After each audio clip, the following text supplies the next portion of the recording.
No, that was did that come from y'all? We got it clear. Yeah, they got it clear. It's always boiled down to money. Listen, there's never a choice. Let's just tell the truth. What can we afford? Tell the truth, Kevin. What really happened is that we hired the world's greatest choreographer. Kevin couldn't do any of the moves, and that's what you got. Next question. Yes, ma'am. Guys, first of all, congratulations. Another great job. And it's so thrilling to see you more than once this year. And Oh, thank you. Now, I asked the girls about this. I've got to ask you. Lap dance bar, we're all seeing nakedness out there. How'd you guys get in shape and what did you do for this exquisite performance? That was you know what we did? We motivated each other. We first of all, you know, I'll be the first to say I got a good look at my body and think like a man won, and I said ew. I said nobody told me. I was mad at them. Nobody told me, and I showed them. They're like, yo, you look fine, and I showed y'all. It's like, oh God, no, Kevin was. So coming into part 2, I think we all wanted to come in, you know, looking different, looking better. You know, you always want to, I guess you could say, up the ante. And going into part 2, we knew we would be in Vegas. We were around water, we're half naked in the stripper scene, so we had to be nice, you know, on a female's eyes. So on set, we had nothing but gym material. We had push-up bars, ab rollers. We were full-fledged meatheads. Yes, and we had Romany, so even if we didn't have gym materials, he would make workouts out of anything. Romany. He's the MacGyver of the workouts. Yeah. Romany, an apple and a rubber band. You can Press conference workout. Hold it, Terrence. Don't move. Get that speaker. Terrence, don't move it. Get that speaker. Get off the heels, Terrence. Put your butt on the speaker and balance yourself up. 35 seconds. Hold it. Turn the light switch on and off. Count to 60. You know, I remember you. Tell me your name again. Debbie. Do you remember the remember first her, thing, like a Romany? man? We sat down and you said you thought Michael Ealy should be a leading man. I did. You spoke it into existence. Did you not? I did. You have anything to say for me?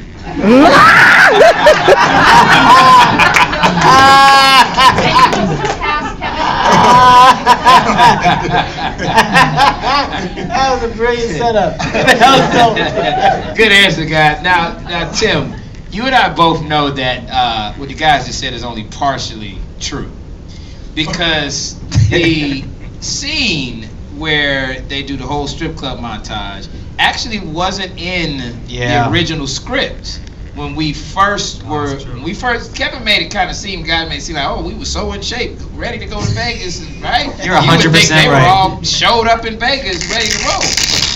Tim, you tell me if I'm wrong, but as I recall, the scene was originally scripted a little bit different, and we kind of talked about what can we do to give it some oomph, and I want you to kind of talk about how we got there. But I will say that once it was revealed, sometime during the first couple of weeks of shooting, that towards the latter part of the shoot, everybody was going to have to be shirts off, half dressed. It was amazing how in the morning everybody was in the gym. Every last one of these fellas, once they knew that scene was coming up, Diets changed. they were the craft service tray was full. Nobody wanted the chips or the cakes, nothing. I remember the huddle that you brought us in when you told us what we might have to do, and we all kind of went, how long we got? How long do we have? And then I think we went to the gym right after. I think the biggest fear of an actor, especially a man, is having a shirt off scene and watching that movie with a live audience and hearing women go, that's your biggest fear. So we tried to cram that workout in as fast as we could. Yeah, I did a great job. Yes, ma'am.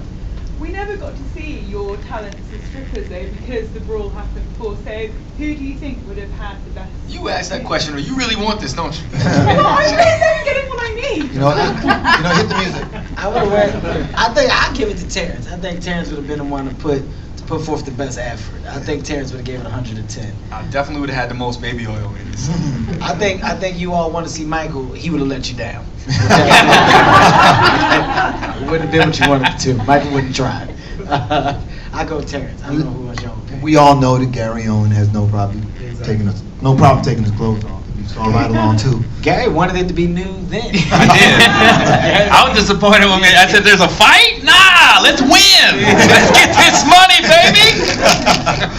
I actually think Gary was the only one that kind of really hand chose his outfit. Like, Gary wanted that. Well, here's what happened. Wardrobe called me in, and they literally had every outfit lined up. And they said, which one you want? And I was like, that one, right there. And then they said, well, that's the one we thought you picked. And then the other guys had to take whatever was left. You know what we talked about earlier during the other interviews we were doing is we didn't see each other in our outfits before that day of shooting. Smart So choice. the reveal of us to one another was actually the funniest thing in the world, because we all had coats on, and we go to the location and like, all right guys, all right, let's shoot it. And Disrobe. everybody, like, drops the robe, and the moment, like, there was a laughter, a genuine laughter of us just looking at how ridiculous Especially we look. Terrence. Yeah, I Terrence remember. and James. Yep, I remember not feeling so bad after seeing everybody else. I was like, oh. No, Robin, Terrence you look had like a on superhero. Terrence I feel literally for had on women when the Jenkins. pants is Terrence caught a yeast infection. Man. Right there, yes sir. Speaking of Terrence, you had an amazing career on DJ, VJ. How does it feel standing shoulder to shoulder with some people that you may have admired? You're one of the principal characters in a feature film, like your journey. Like, how does that feel being in this moment? Oh no, I mean it's the most humbling thing in the world. I admire everybody here, first of all, professionally, and to get to work with them, it's just truly an honor, man. You get to work with some of the best actors and comedians on the top of their game, of their craft, and get to learn from them. And the best part is that I'm probably the least experienced actor, and I got these guys as acting coaches. I can pull them aside and say, hey, let's spend a little extra time working on this scene, and we can go over notes. And it's just a really collaborative process, a lot of fun, and I'm just around guys that I really feel safe around, comfortable around, and I trust them, and I really just trust Tim. Tim wants everybody here to shine, and he wants this film to really be amazing and give the crowd and the fans what they want. So for me, it's literally a dream come true to be able to be up here with the dream team, and knowing I can pass the ball to LeBron and he's gonna take it home, pass the ball to Ray Allen, he gonna shoot the three. If you call me Spud Webb, I swear it's over. We don't take it for granted either, though. We said earlier during the table read, I don't know if y'all remember, during Think Like a Man 1, Yeah.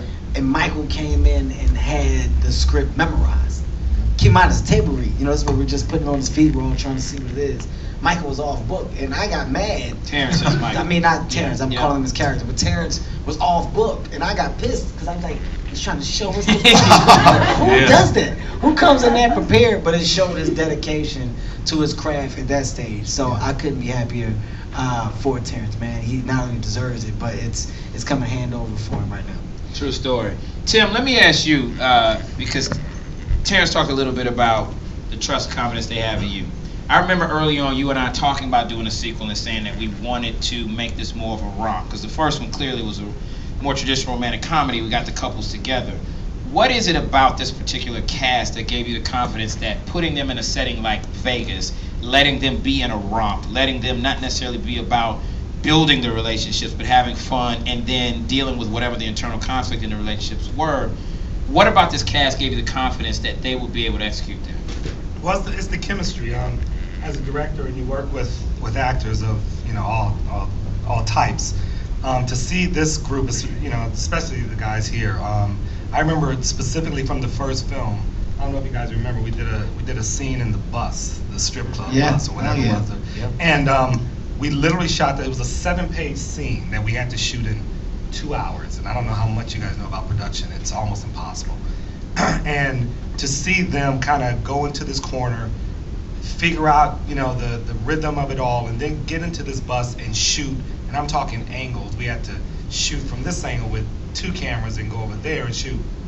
And the chemistry that they presented with doing that, it was unbelievable. And that's kind of the way the movie is. These guys just get each other.